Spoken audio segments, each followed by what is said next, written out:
A paz do Senhor Jesus, irmãos, tudo bem com vocês? Hoje nós estaremos continuando o nosso estudo do profeta Daniel e hoje estaremos estudando o capítulo 3 de Daniel. Caso você não tenha assistido os outros vídeos, os outros estudos, no comentário fixo eu estarei deixando a playlist com o link dos primeiros vídeos. Então você pode estar acessando para poder assistir. Caso você não seja inscrito no canal, eu peço por favor que se inscreva, que deixe o seu like e compartilhe os estudos para que mais pessoas possam ser edificadas em Cristo Jesus. Então, irmãos, o que nós temos visto nesses estudos do profeta Daniel? Coisas que Deus, através do livro dos profetas, foi nos anunciando acerca do tempo do fim.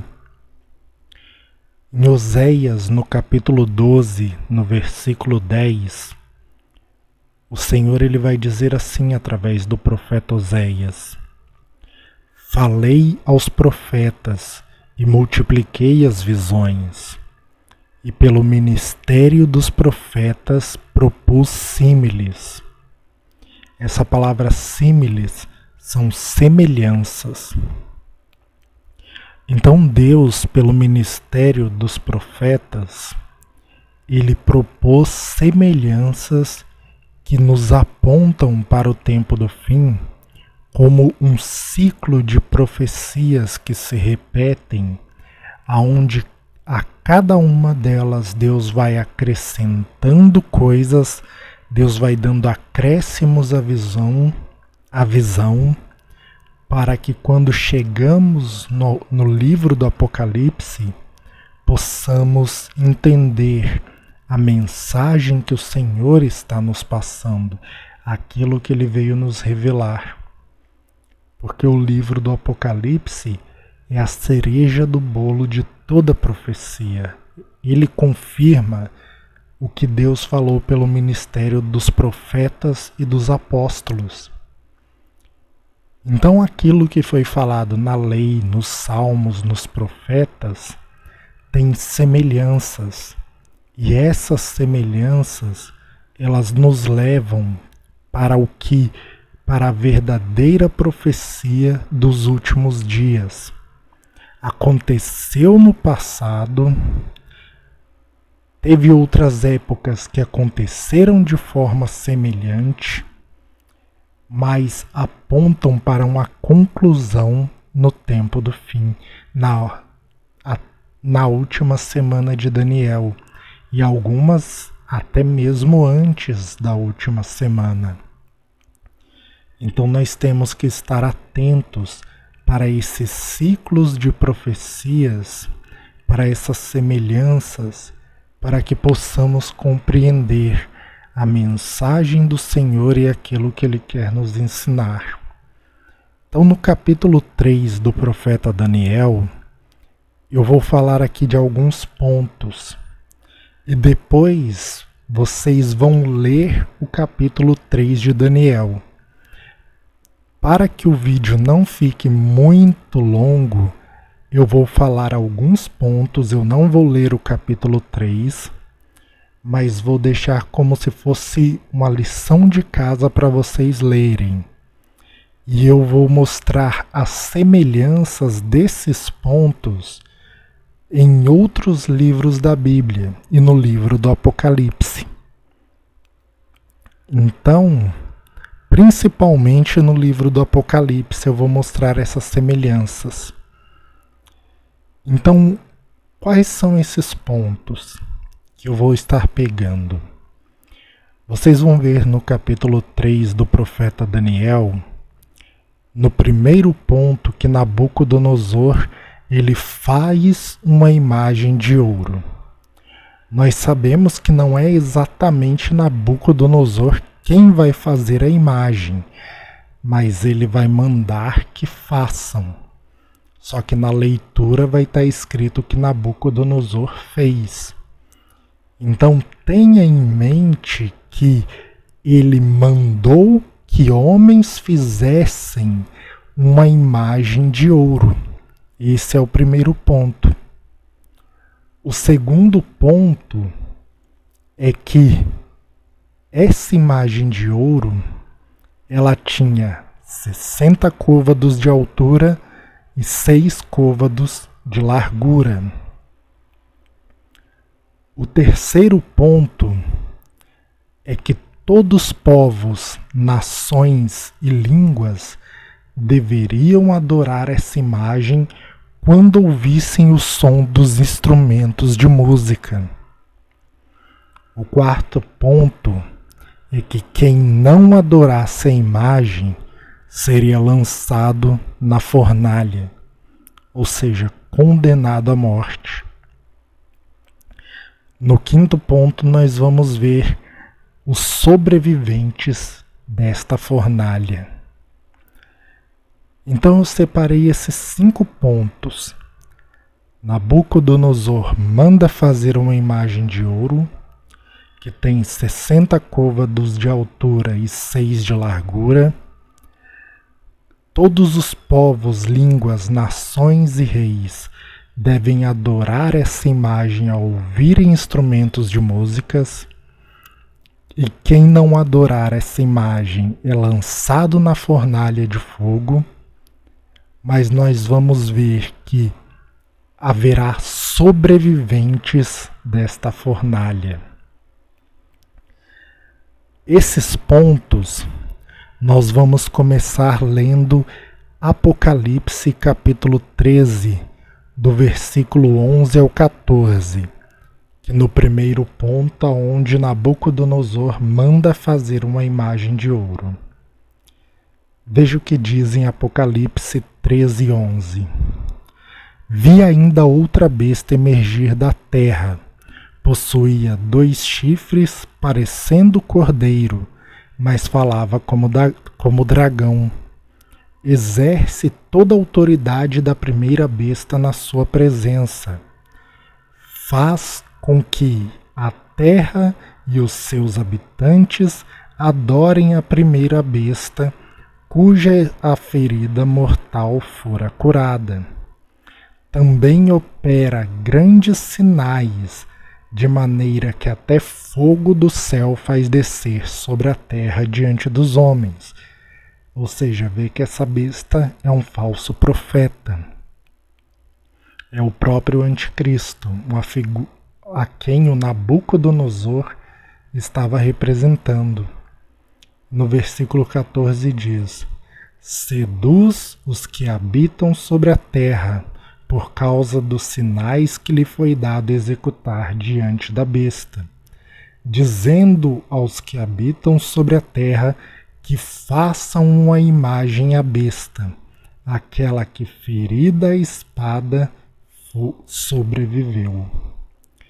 Então veem aqui uma semelhança que nós temos de Daniel no capítulo 3 para Apocalipse capítulo 13. Nós vamos ver ali uma besta que tem chifres como de cordeiro, ou seja, a aparência de cordeiro, mas a fala como de dragão. É por isso que ela é descrita como um falso profeta. E ela é o próprio anticristo. Mas esses 2 chifres da besta, elas também representam reinos de falsos profetas, que a seguirão, que trabalharão junto com ela, porque os chifres são reinos. Então, essa besta, ela vai operar sinais, vai ser permitido que ela opere sinais, e ela vai mandar que os homens façam uma imagem à besta, assim como o próprio rei Nabucodonosor fez com que os homens fizessem uma imagem à besta. Então, esse é o primeiro ponto, a primeira semelhança. Assim como o anticristo na última semana, no tempo da grande tribulação, fará que os homens façam a imagem à besta, seduzirá os homens para fazerem uma imagem à besta, Nabucodonosor também mandou que os homens fizessem uma imagem à besta. No segundo ponto, nós vamos ver o quê? Que todos os povos, línguas, nações e reis tinham que adorar essa besta, essa imagem que Nabucodonosor fez, ao ouvirem o som dos instrumentos de música. E veja o que está escrito em Apocalipse 13, a partir do versículo 15. E lhe foi dado comunicar fôlego à imagem da besta, para que não só a imagem falasse, como ainda fizesse morrer quantos não adorassem a imagem da besta.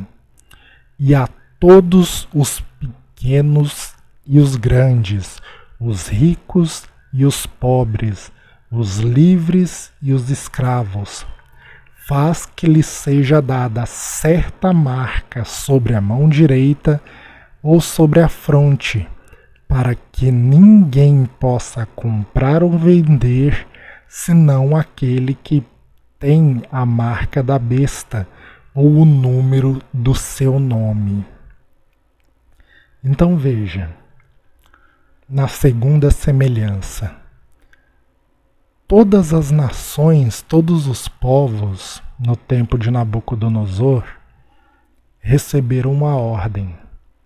Instrumentos de música serão tocados, e quando esses instrumentos de música forem tocados, vocês vão ter que adorar a besta.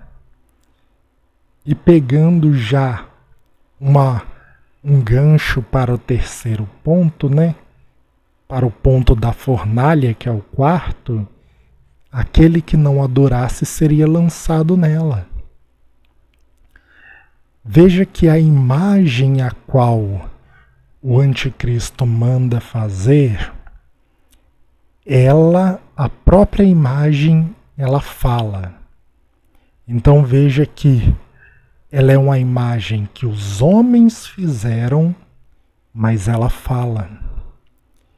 Então nisso nós vemos que a tecnologia ela vai ter avançado num grau muito alto para que os homens possam fazer uma imagem que fala. Porque essa imagem vai contrariar o que está escrito no Salmo 115. Em algumas Bíblias está no Salmo 113, que uma imagem tem olho e não fala, tem boca e não fala, tem olho e não vê, tem ouvido e não ouve. As pessoas estão acostumadas a ouvir que não se deve adorar uma imagem por causa disso. Porque ela tem olho e não vê, boca e não fala, ouvido e não ouve. Mas veja essa imagem contrariando o que está escrito na palavra de Deus. Uma imagem que vê, ouve, fala e ela mesma manda matar quem não a adora. Então nisso, o próprio anticristo ele vai falar, vocês podem adorar ela, porque ela vê, ouve e fala. Ela não é um ser inanimado. Nisso, muitas pessoas serão seduzidas a adorar essa imagem. Mas nisso já mostra outro ponto para nós. E esse outro ponto que nós vemos é que ninguém vai aceitar, ninguém vai receber a marca da besta por ignorância, sem conhecimento. Todos saberão que estão recebendo a marca da besta por livre e espontânea vontade. Porque do mesmo modo que todos ali, no reinado de Nabucodonosor, sabiam que ao som dos instrumentos de música deveriam adorar a imagem, assim também todos saberão que sem a marca da besta eles não vão poder comprar nem vender nada.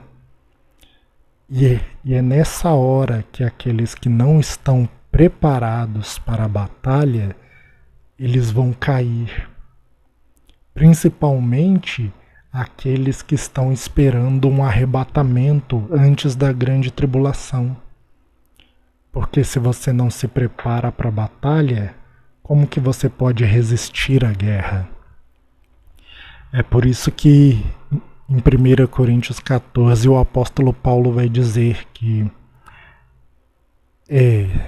se a trombeta der som incerto, quem se preparará para a batalha? Vê que em 1 Coríntios 14 o apóstolo Paulo ele vai falar de uma trombeta que prepara o povo para a batalha. Em 1 Coríntios 15, ele vai falar de uma última trombeta onde o povo é arrebatado. Entre a primeira e a última trombeta haverão 5. Por isso que nós vemos 7 trombetas no Apocalipse. Uma trombeta mais 5, 6, mais a última 7. Nós vemos 7 trombetas no livro do Apocalipse. E isso nós vemos no ministério das festas. Porque a festa das trombetas, que ela ocorre 10 dias antes da festa da expiação, o toque de trombetas é para preparar o povo para o dia da expiação, o dia da redenção. Nisso nós vemos o que está escrito em Números 10, que fala de 2 trombetas de prata e fala do toque de rebate, o toque que prepara o povo para a batalha. 2 trombetas de prata, representando a redenção. E nós vemos em Apocalipse 11 2 testemunhas que estarão tocando trombeta na terra para despertar o povo de Deus. As 10 virgens que estão dormindo. Então vê as semelhanças às quais Deus ele está propondo. Outra semelhança que nós vemos é a questão da altura e largura da estátua, de 60 por 6, que nos lembra o que está escrito aqui em Apocalipse 13, versículo 18. Aqui está a sabedoria. Aquele que tem entendimento calcule o número da besta, pois é número de homem, e esse número é 666. Quando nós ouvimos que a altura e a largura da estátua dá 60 por 6, isso já nos lembra, já nos leva à memória a marca da besta, 666. Assim como nós vemos na fuga, quando o povo está sendo tirado do Egito, que Faraó resolve seguir o povo até o Mar Vermelho, e nós vemos que Faraó persegue o povo com 600 carros.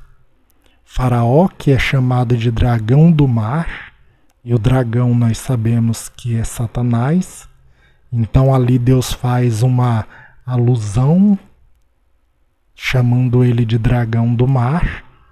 Ele persegue o povo com 600 carros. Se nós fizermos uma conexão desses pontos, 600 carros com 60 côvados de altura e 6 de largura, 666. Então nisso Deus ele vai conectando os pontos e criando a mensagem e explicando para nós, nos mostrando através de um outro contexto aquilo que é para o tempo do fim.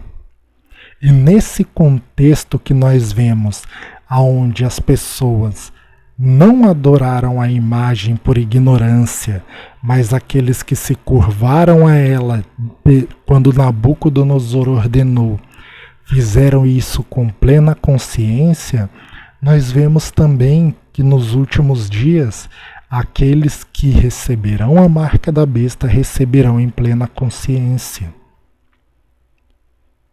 Por isso que quando nós vemos que Sadraque, Mesaque e Abednego, eles recusaram a se curvar diante da imagem, você acha que esses 3 homens estavam representando quem? Somente os judeus, como os pré-tribulacionistas falam? Não, eles estavam representando a igreja, os fiéis. Então, nesse ponto em que nós vemos que eles se recusam a se curvar diante da imagem que Nabucodonosor fez, eles estão representando todos aqueles que vão abrir mão da sua vida para serem fiéis a Deus. E como nós vemos na própria vida deles, que vai ser o último ponto, eles vão sobreviver à fornalha. Isso quer dizer que não é porque a igreja estará aqui na grande tribulação que todos vão morrer. Porque não? Tem sim pessoas que vão com a sua vida dar testemunho da fé em Cristo. Mas tem pessoas que não irão morrer. Então, quando nós vemos aqui que Nabucodonosor, no capítulo 3, ele mandou aquecer a fornalha 7 vezes mais, isso nos dá uma referência para a última semana, os 7 anos, 7 vezes mais. A grande tribulação. E eles não se entregaram. Agora veja o que está escrito em Apocalipse 13 ainda, mas no versículo 10, quando a besta ela vai fazer guerra aos santos, aos servos fiéis do Senhor, em Apocalipse 13, 10 diz: se alguém leva para o cativeiro vai. Se alguém matar a espada, é necessário que seja morto a espada. Aqui está a perseverança e a fidelidade dos santos. Ou seja, se alguém quiser nos levar para a prisão por causa do nome de Jesus, vamos para a prisão. Se alguém quiser nos matar por causa do nome de Jesus, devemos estar capacitados a morrer por esse nome. Aqui está a perseverança e a fidelidade dos santos. Agora me diz, uma igreja que está esperando um arrebatamento antes da grande tribulação, uma igreja que acha justo que seus irmãos sofram, mas ela não. Uma igreja que fala que a grande tribulação é só para os judeus e não para a igreja e faz separação. Uma igreja que ela pensa que estará lá no céu, comemorando com Cristo, se banqueteando, enquanto seus irmãos estarão aqui na terra, sofrendo, morrendo pelo nome de Jesus, e pensa que isso é justo e falta pouco a falar bem feito para eles, você acha que realmente essa pessoa tem amor no coração e ela pratica a justiça de Deus? É como um rapaz que eu ouvi pregando, que ele disse: será que essa pessoa pensa na própria família, que pode ter muitos da família que não estão salvos? Aliás, será que essa pessoa Se fosse hoje, essa própria pessoa estaria salva? Ela seria arrebatada? Então, irmãos, como que eu posso pensar que Deus vai se alegrar no céu com pessoas morrendo pelo seu nome na terra? Como que eu posso pensar uma coisa dessa? Para os pré-tribulacionistas isso é justo, mas essa não é a justiça de Deus.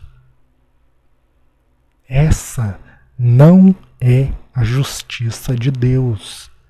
Pensar que ele vai se alegrar com a parte dos seus servos, festejar com eles, sendo que a outra parte vai estar dando a vida pelo seu nome.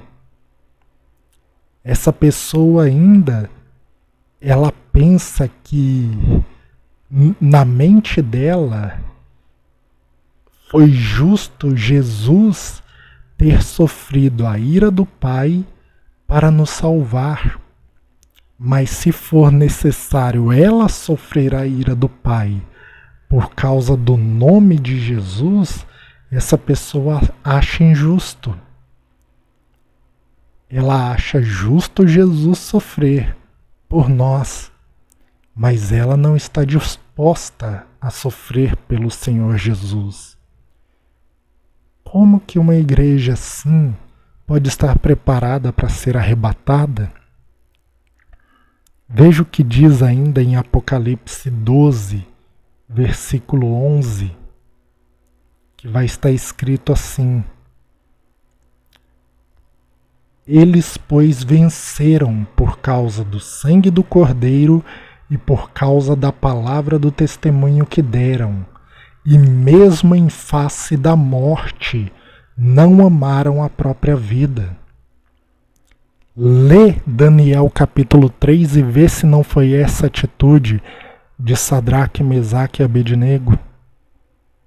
Que o próprio rei Nabucodonosor falou que eles preferiram entregar a própria vida do que adorar outro Deus que não fosse o seu Deus. Então vê se não é o que está escrito aqui em Apocalipse 12, falando dos vencedores, que eles venceram por causa do sangue do Cordeiro e da palavra do testemunho que deram, e que mesmo em face da morte não amaram a própria vida.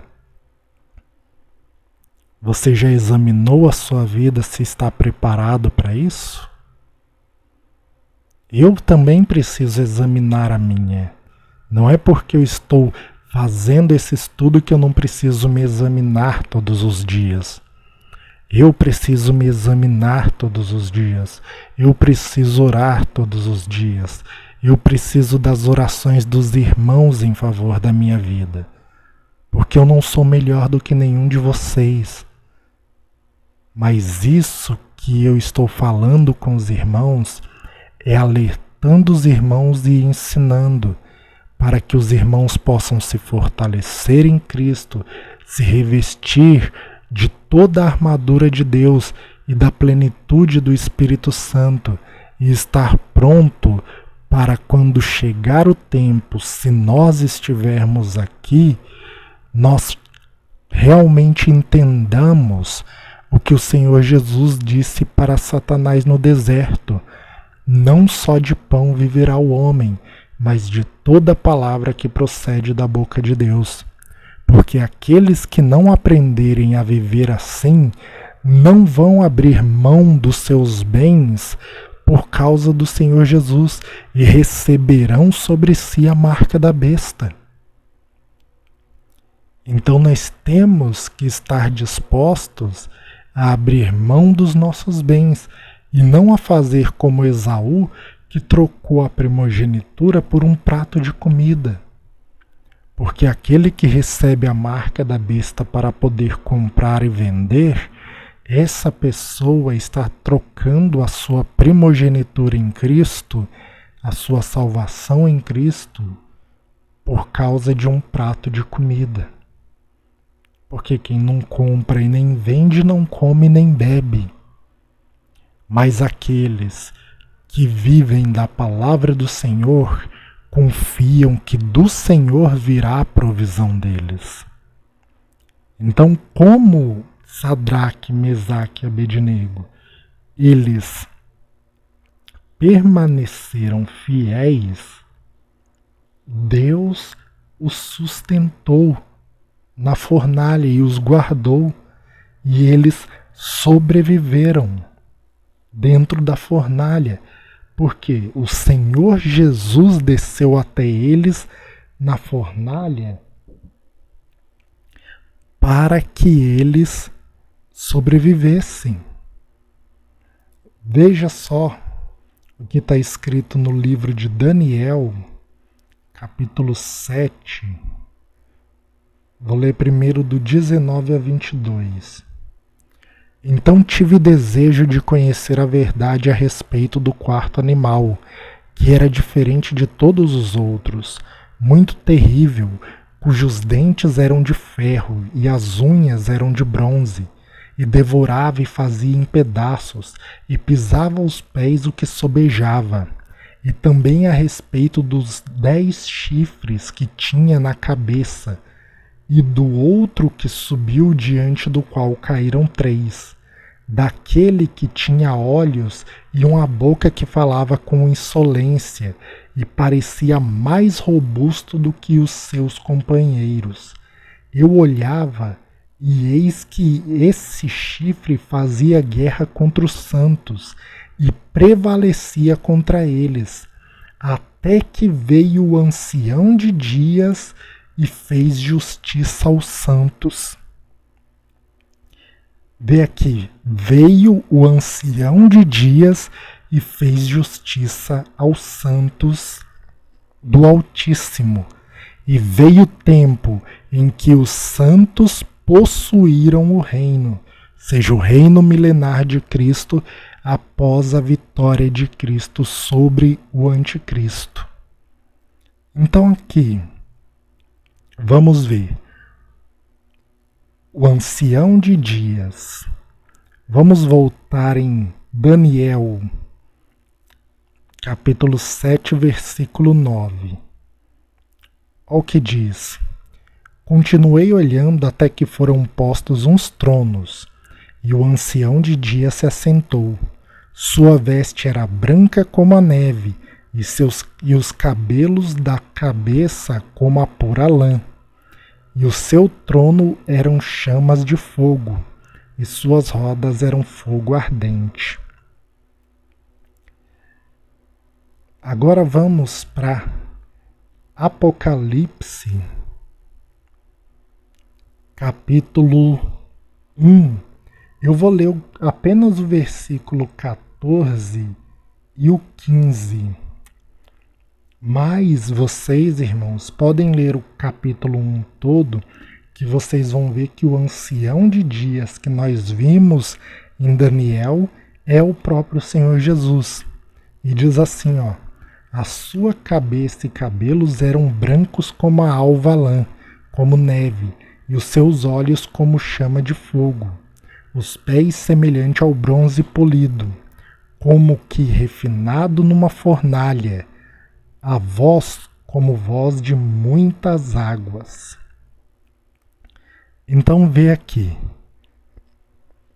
do mesmo jeito que nós vemos em Daniel no capítulo 3, que Jesus ele desceu dentro da fornalha e livrou Sadraque, Mesaque e Abednego do jeito que a fornalha, o fogo, 7 vezes mais aquecido, não teve poder nenhum contra eles, assim também nós vemos que o Senhor Jesus, ele vem no fim da grande tribulação para fazer justiça aos santos.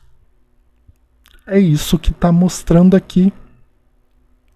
É isso que nós lemos em Daniel capítulo 7, e é isso que está sendo a explicação. Esses outros versículos que eu li foi só para mostrar que o ancião de dias é o Senhor Jesus, como o capítulo 1 de Apocalipse. Mas Daniel capítulo 7, do 1 ao 22, o texto fica bem claro que o Senhor Jesus está vindo no fim da grande tribulação, quando o chifre pequeno, que é o anticristo, está fazendo guerra contra os santos e prevalecendo. Só que Sadraque, Mesaque e Abednego foram lançados na fornalha, mas a fornalha não teve poder sobre eles, porque Jesus veio e os livrou. Porque o próprio Nabucodonosor vai falar: nós não jogamos 3 homens atados, por que eu vejo 4 e a semelhança do quarto é semelhante ao Filho de Deus? Então nisso nós vemos o quê? Que no final da grande tribulação haverá pessoas que vão sobreviver. E isso nós vemos em Apocalipse 12, versículo 13 e 14, a mulher que é levada para o deserto e sustentada no deserto no período da grande tribulação. Nós vemos Daniel capítulo 12, versículo 12, que a grande tribulação termina, a igreja é arrebatada em 1260 dias, a batalha do Armagedon é em 1290 dias, e tem pessoas que estarão ali aguardando para receberem o galardão de Cristo no dia 1335, para o início da festa dos tabernáculos. Eu já fiz um vídeo falando sobre isso também, e eu vou deixar o link da playlist do profeta Daniel, que tá esse vídeo também, caso alguém queira assistir. E nós vamos ver no profeta Zacarias, que Zacarias 14:16, que vai dizer que os que restaram da grande tribulação vão subir a Jerusalém de ano em ano para adorar o Rei e o Senhor dos Exércitos. E lá em Daniel 12:12 está escrito: bem-aventurado aquele que espera até 1335 dias. Ou seja, a pessoa ela está viva no final. Ao contrário do que muitos pensam, que a igreja precisa ser arrebatada, porque senão vai todo mundo morrer, não vai sobrar ninguém. E não é isso que a palavra de Deus nos ensina. Mas Deus não precisa arrebatar a igreja, levá-la para o céu para que hajam sobreviventes. Acaso Deus precisou tirar Israel do Egito para que as pragas não atingissem Israel?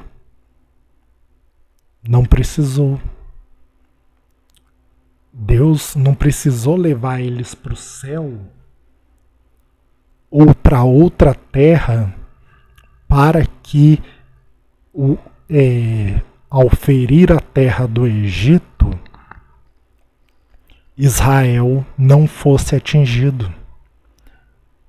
E Deus ali ele está mostrando através daquele contexto o que vai acontecer no final.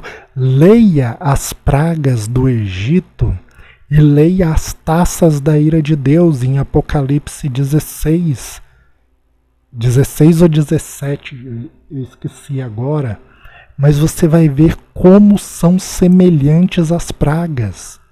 Até mesmo trombetas são muito semelhantes ao que aconteceu na terra do Egito, de como a terra do Egito foi ferida. E Israel estava na terra do Egito, mas Israel era poupado de todas aquelas pragas.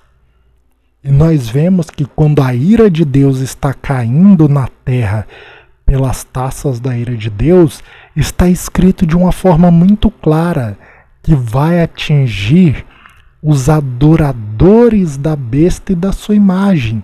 todos aqueles que têm a sua marca. Então o povo de Deus não vai ser atingido.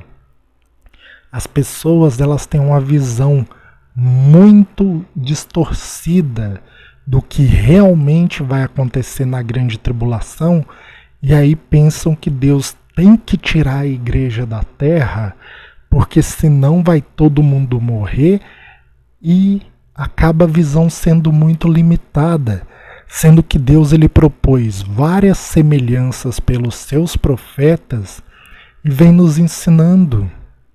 Deus não tirou o povo do Egito para ferir o Egito. Deus, na fornalha, protegeu Sadraque, Mesaque e Abednego. Deus, na cova dos leões, ele protegeu Daniel e o livrou do poder dos leões. Então temos várias e várias profecias aonde nós vemos como que Deus ele livrou o seu povo de uma determinada situação, de um determinado inimigo, sem tirar o povo do lugar, mas com o povo no mesmo lugar, Deus feriu apenas o inimigo. Quer ver uma outra parte? Muito semelhante, a palavra de Deus ela nos diz que no 7º cálice da ira vai ter uma chuva de saraiva, uma chuva de pedras com fogo sobre a terra, e ela vai ferir a grande meretriz, ela vai ferir o exército do anticristo, essa chuva. Lembra de Josué lutando contra aqueles 5 reis que se juntaram, o rei de Jerusalém e outros reis que se juntaram, e Josué ele orou para que o sol e a lua parassem, e veio uma chuva de pedras no meio daquela batalha, e mais foram os inimigos que morreram da chuva de pedras do que os israelitas mataram. Mas mesmo em meio àquela chuva de pedras na batalha, nenhum israelita foi morto pela chuva de pedras. Eles guerreando, eles lutando contra os inimigos, e Deus mandou uma chuva de saraiva, uma chuva de pedras, e mataram os inimigos, mas não atingiu nenhum dos israelitas no campo de batalha.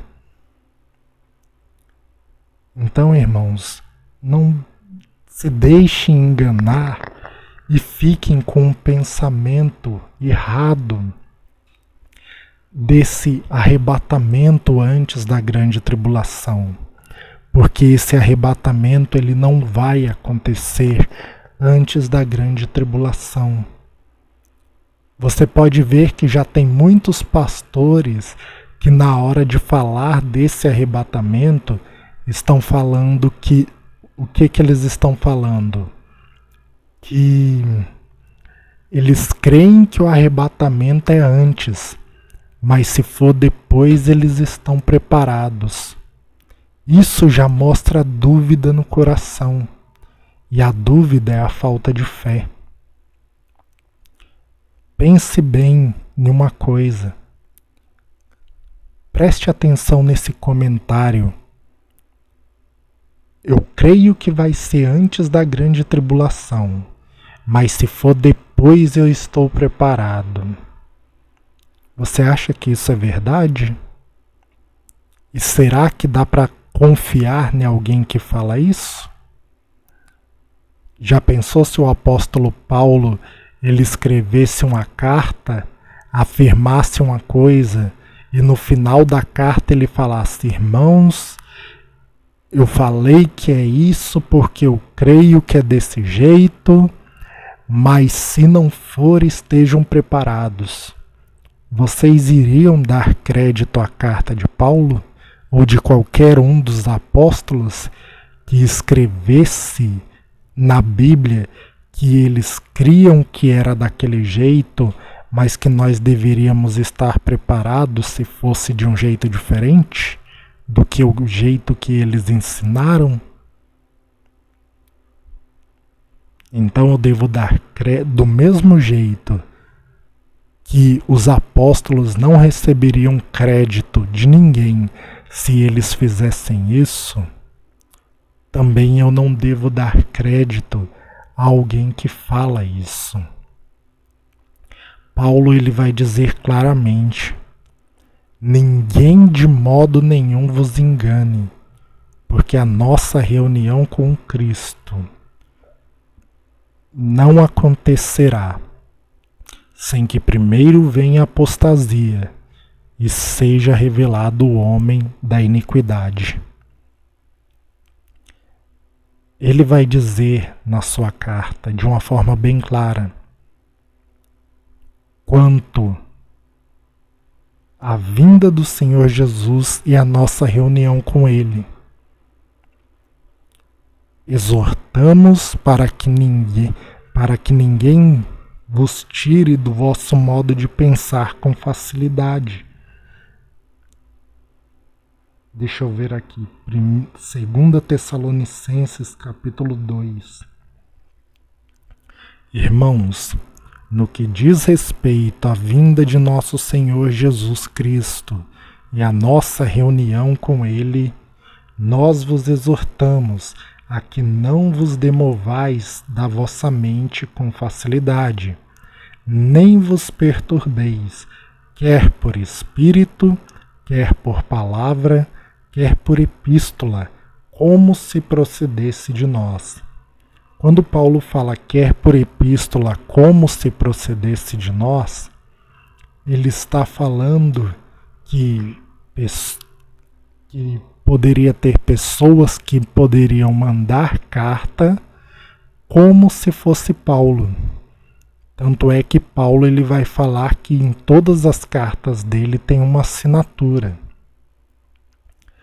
Então, que as pessoas não deveriam acreditar. Mas ele também está dizendo aqui que pessoas poderiam distorcer as cartas dele. Assim como o próprio apóstolo Pedro, ele vai falar na sua segunda carta, no capítulo 3, que tinham pessoas que estavam distorcendo as palavras de Paulo. Pedro, ele relata isso em 2 Pedro, capítulo 3.